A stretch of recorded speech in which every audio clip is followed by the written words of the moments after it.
Assalamualaikum warahmatullahi wabarakatuh.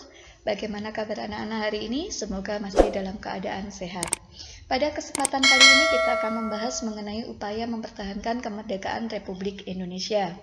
Pada kesempatan kali ini Bu Ida akan sampaikan dalam bentuk peta pikiran dengan harapan kita dapat belajar membuat peta pikiran sekaligus bagaimana membacanya. Baik anak-anak, kita mulai materi kita kali ini.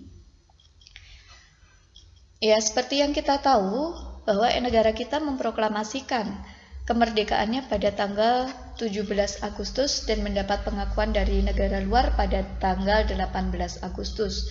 Namun ternyata bukan berarti negara kita terbebas dari ancaman negara lain, karena masih ada beberapa pihak yang tidak mengakui kedaulatan pemerintahan RI.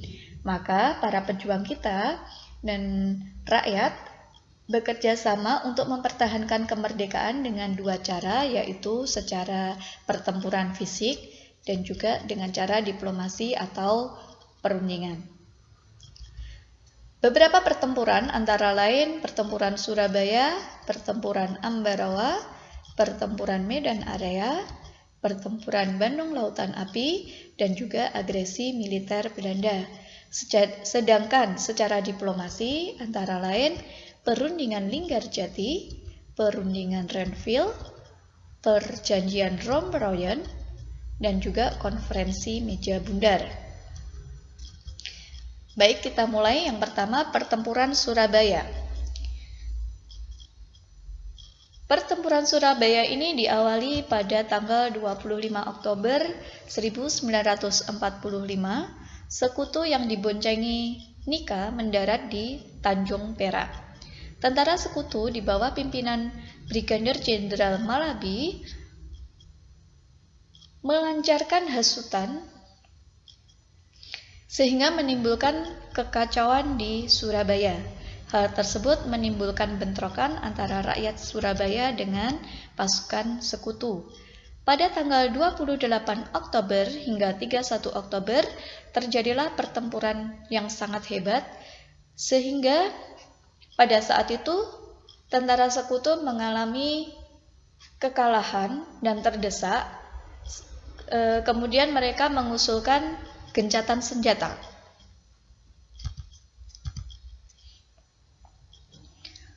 Tentara sekutu mendatangkan pimpinan-pimpinan Indonesia untuk mengadakan gencatan senjata di Surabaya.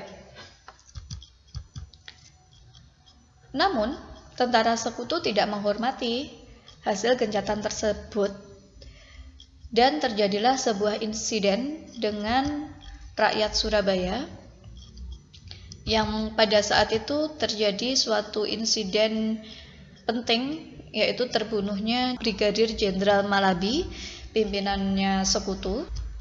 Dengan terbunuhnya Brigjen Malabi ini, kemudian tentara sekutu digantikan pimpinannya dengan Letnan Jenderal Christison. Mereka meminta pemerintah Indonesia agar menyerahkan orang-orang yang dicurigai membunuh Malabi, yang kemudian permintaan ini diikuti ultimatum oleh Mayor Jenderal Manshev yang meminta agar rakyat Surabaya menyerahkan senjatanya kepada sekutu paling lambat tanggal 9 November pukul 8. Dan jika tidak dilaksanakan, maka Surabaya akan diserang dari darat, laut, dan udara. Mendapatkan ultimatum tersebut, kemudian pemerintah pusat memberikan wewenang kepada Gubernur Suryo untuk menentukan kebijakan. Setelah diberi wewenang, Gubernur Suryo mengajak tentara keamanan rakyat untuk bermusyawarah. Dan hasilnya, mereka menolak ultimatum dan siap melawan ancaman dari sekutu. Nah, hal ini menyebabkan pada tanggal 10 November peperangan tidak dapat dihindarkan. Pada tanggal 10 November pukul 6.00, tentara sekutu menggempur Surabaya dari darat, laut, maupun udara. Di bawah pimpinan Gubernur Suryo dan juga Sutomo, Rakyat Surabaya tidak mau menyerahkan sejengkal tanah pun kepada tentara sekutu. Dengan pekik Allahu Akbar, Bung Tomo membakar semangat rakyat Surabaya. Pemerintah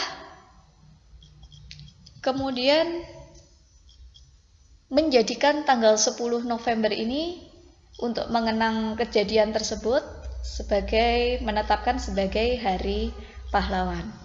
Nah, pertempuran Surabaya ini berlangsung hingga awal Desember 1945. Kemudian yang kedua yaitu pertempuran Ambarawa. Pertempuran Ambarawa diawali pada tanggal 20 Oktober 1945, di mana datang tentara sekutu di bawah pimpinan Brigjen Battle di Semarang pada tanggal 20 Oktober untuk membebaskan tentara sekutu. Setelah itu mereka menuju ke Magelang. Karena sekutu diboncengi oleh Nika dan membebaskan para tawanan Belanda secara sepihak, maka terjadilah perlawanan dari Tentara Keamanan Rakyat dan juga para pemuda. Pasukan Inggris akhirnya terdesak mundur hingga ke Ambarawa. Dalam peristiwa tersebut, Letkol Isdiman gugur sebagai kusuma bangsa. Ya, ini Letkol Isdiman ini pemimpin dari TKR. Kemudian kedudukannya digantikan oleh Kolonel Sudirman untuk melawan sekutu pada pertempuran Ambarawa. Kolonel Sudirman menggunakan strategi perang supit urang pada pertempuran itu.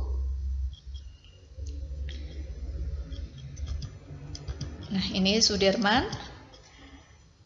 Sehingga pada tanggal 15 Desember 45, tentara Indonesia akhirnya berhasil memukul mundur sekutu hingga ke Semarang.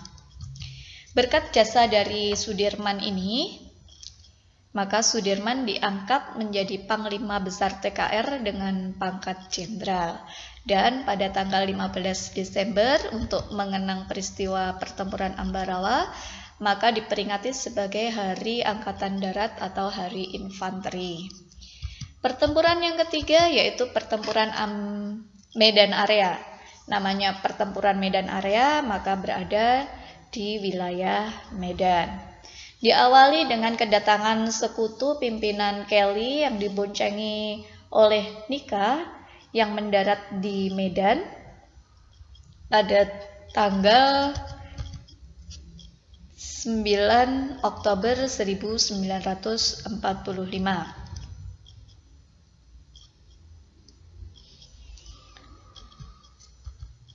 Tujuan mereka menuju Medan itu membebaskan tawanan perang yang kemudian akan dipersenjatai dan dibentuk menjadi tentara Kenil atau tentara pemerintah Hindia Belanda. Hal ini memicu kemarahan rakyat Medan hingga melakukan perlawanan. Pada tanggal 10 Oktober 1945 dibentuklah TKR wilayah Sumatera Timur. Ini anggotanya bekas Giguyun dan juga bekas Heiho. Ini mantan tentaranya Jepang. Melihat kekuatan rakyat Medan, sekutu kemudian mengeluarkan ultimatum menuntut agar rakyat menyerahkan senjatanya. Dan mereka juga membuat pada tanggal 1 Desember membuat patok-patok yang ditulisi fixed boundaries Medan Area, yaitu batas medannya batas daerahnya Medan, yang ini juga menimbulkan kemarahan yang sangat besar bagi rakyat Medan sehingga melakukan perlawanan yang sangat luar biasa. Di bawah pimpinan Ahmad Tahir memelopori terbentuknya Barisan Pemuda Indonesia dengan tujuan merebut bekas senjata Jepang dan mengambil alih gedung-gedung pemerintah. Kemudian yang selanjutnya peristiwa Bandung Lautan Api. Pada bulan Oktober tahun 1945, pasukan Inggris ini masuk ke kota Bandung. Sekutu ini meminta senjata hasil lucutan perang dari tentara Jepang oleh TKR agar diserahkan kepada sekutu. Kemudian pada tanggal 21 November 45, sekutu meminta hasil senjata rampasan perang tersebut diserahkan dan mengultimatum agar Bandung dikosongkan. Hal ini ditolak oleh Tentara Republik Indonesia. Karena apa? Tujuan mereka meminta bangsa kita mengosongkan Bandung adalah agar Bandung dapat dipakai sebagai markas strategi perang militer mereka. Ultimatum ini diulang lagi pada tanggal 23 Maret 1946 karena ultimatum sebelumnya tidak diindahkan oleh tentara kita. Mendapatkan ultimatum yang kedua ini, pemerintah RI yang ada di Jakarta memerintahkan agar TRI mengosongkan Bandung. Namun ini berbeda dengan pendapat dari pimpinan TRI yang ada di Yogyakarta yang menginstruksikan agar Bandung tidak dikosongkan. Meskipun ada perbedaan seperti ini, akhirnya pada tanggal 23 Maret dengan berat hati TRI mengosongkan Bandung, dan sebelum mereka keluar dari Bandung, mereka menyerbu markas sekutu dan membumi hanguskan atau membakar Bandung bagian selatan. Jadi fasilitas-fasilitas yang ada di Bandung itu dihancurkan di bawah pimpinan Muhammad Toha dan juga pemuda Hamdan. Perang yang selanjutnya adalah agresi militer Belanda. Agresi militer Belanda ini adalah serangan yang dilakukan oleh Belanda kepada negara Republik Indonesia yang merupakan pelanggaran dari perjanjian Linggarjati pada tanggal 10 yang dilaksanakan pada tanggal 10 November 46 di Desa Linggarjati. Agresi ini berlangsung di Yogyakarta mulai tanggal 21 Juli 1947 hingga 4 Agustus 1947. Tujuan dari agresi militer Belanda I ini ingin menguasai daerah-daerah perkebunan dan pertambangan seperti di Sumatera Timur, Sumatera Selatan, Priangan, Malang, dan Besuki.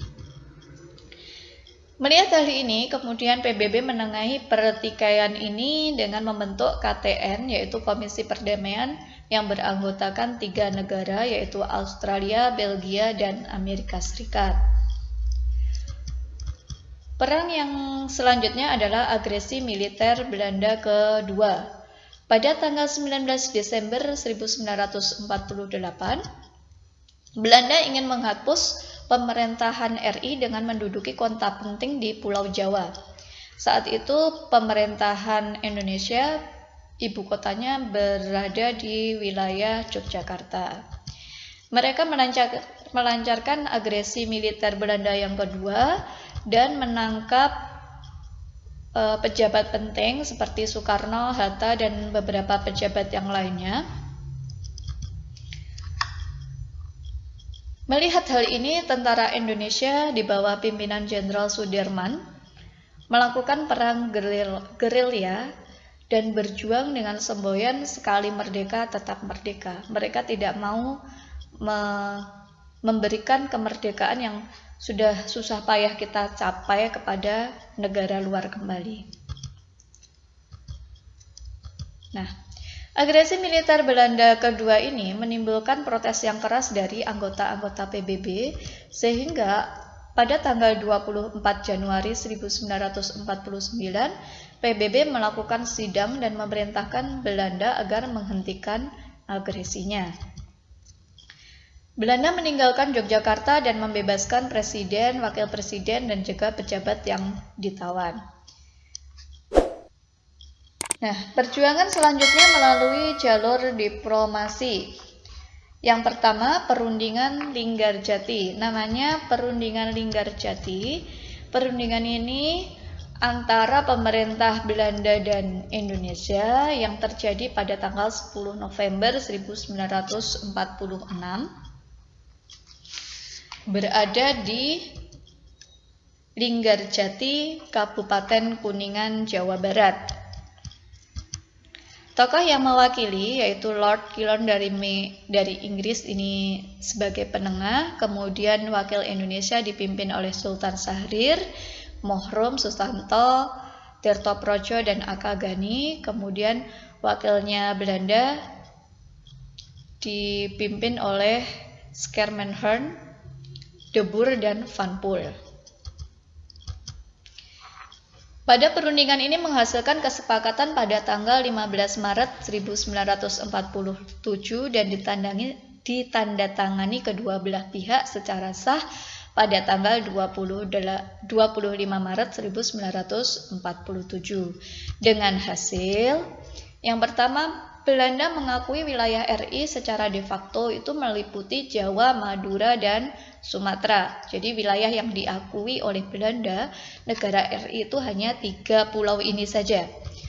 Kemudian Belanda harus meninggalkan Indonesia pada tanggal 1 Januari 1949. RI dan Belanda secara bersama-sama akan membentuk Negara Republik Indonesia Serikat. Negara Republik Indonesia Serikat akan bekerja sama dengan Belanda untuk membentuk Uni Indonesia Belanda yang diketuai oleh Ratu Belanda, dan Indonesia harus tergabung dalam Persemakmuran Indonesia Belanda. Dari perundingan ini sebenarnya negara kita banyak dirugikan. Namun, perundingan ini lagi-lagi dalam pelaksanaannya tidak berjalan dengan baik. Pada tanggal 20 Juli, Gubernur Jenderal Van Mook menyatakan Belanda tidak terikat lagi dengan hasil kesepakatan, sehingga meletuslah perang agresi militer Belanda I pada tanggal 21 Juli 1947. Nah, perundingan yang selanjutnya yaitu Perjanjian Renville. Perjanjian ini terlaksana pada tanggal 8 Desember 1947 sampai 17 Januari 1948 di sebuah kapal milik Amerika Serikat yang berlabuh di Tanjung Priok yang bernama USS Renville. Pada perundingan ini ditengahi oleh KTN yang beranggotakan Amerika, Australia, dan juga Belgia. Tokoh yang berperan, Indonesia, delegasi Indonesia dipimpin oleh Amir Syarifuddin dan Ali Sastro Amijoyo, sedangkan dari Belanda dipimpin oleh Raden Abdul Qadir Widjoyo Atmojo dan Mr. van der Burg. Dengan hasil kesepakatan, Belanda hanya mengakui Jawa Tengah, Jogja, dan Sumatera sebagai bagian negara RI. Nah, berkurang lagi kan ini, dari Renville ini wilayah Republik Indonesia semakin mengecil, ya. Kemudian disetujui garis demarkasi, yaitu garis gencatan senjata yang memisahkan wilayah Indonesia dengan daerah kependudukan Belanda. Kemudian yang ketiga, TNI harus ditarik mundur dari daerah kependudukan Belanda yang ada di Jawa Barat dan Jawa Timur. Lagi-lagi kesepakatan Renville ini dilanggar oleh Belanda dan terjadilah agresi militer Belanda kedua pada tanggal 19 Desember 1948.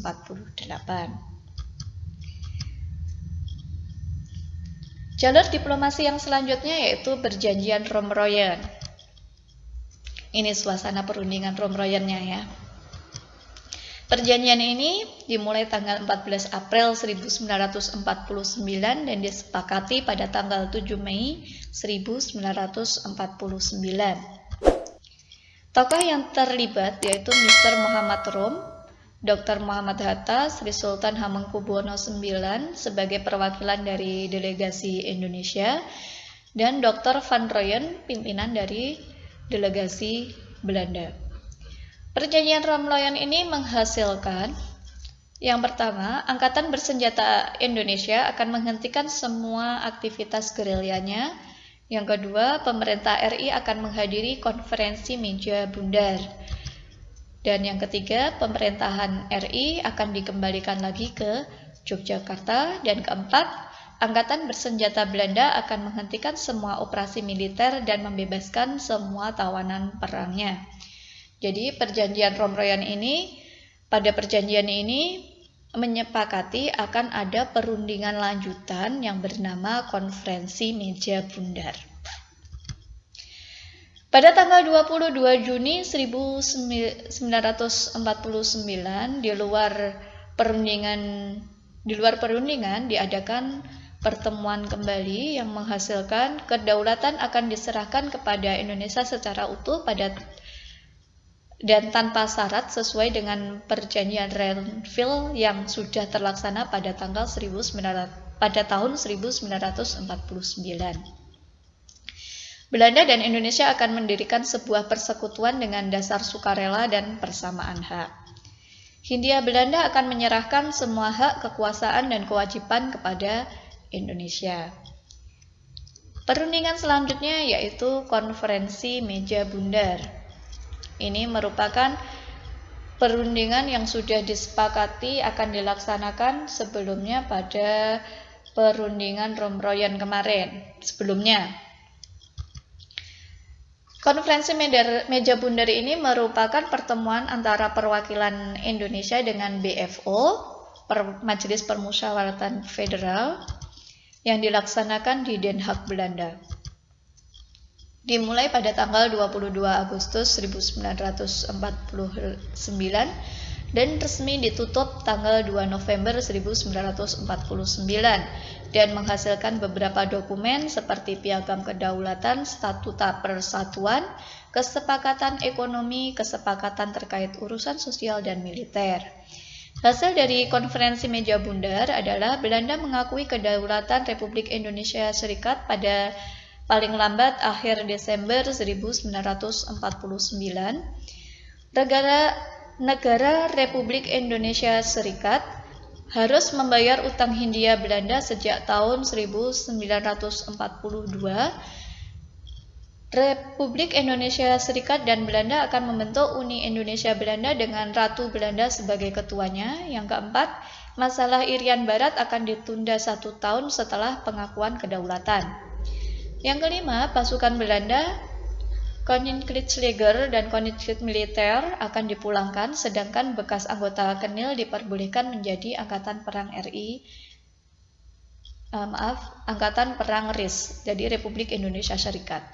Demikian pembahasan kita kali ini. Terima kasih, semoga dapat menambah wawasan kita. Kita akhiri. Wassalamualaikum warahmatullahi wabarakatuh.